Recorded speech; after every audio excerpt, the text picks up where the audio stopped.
நான் புதுமையானவன், உலகை புரிந்து கொண்டவன், நல்ல அழகை தெரிந்து மனதை கொடுத்து அன்பில் வாழ்பவன்.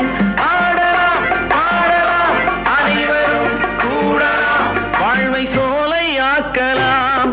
இந்த காலம் உதவி செய்ய இங்கு யாரும் உறவு கொள்ள, அந்த உறவை கொண்டு மனித இனத்தை அளந்து பார்க்கலாம். இசையிலே மிதக்கலாம், எதையுமே மறக்கலாம்.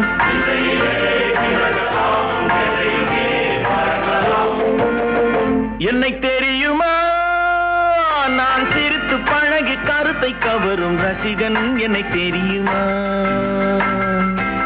உங்கள் கவலை மறக்க கவிதை பாடும் கவிஞன். என்னை தெரியுமா, ரசிகன் ரசிகன், நல்ல ரசிகன் நல்ல ரசிகன், உங்கள் ரசிகன் உங்கள் ரசிகன்.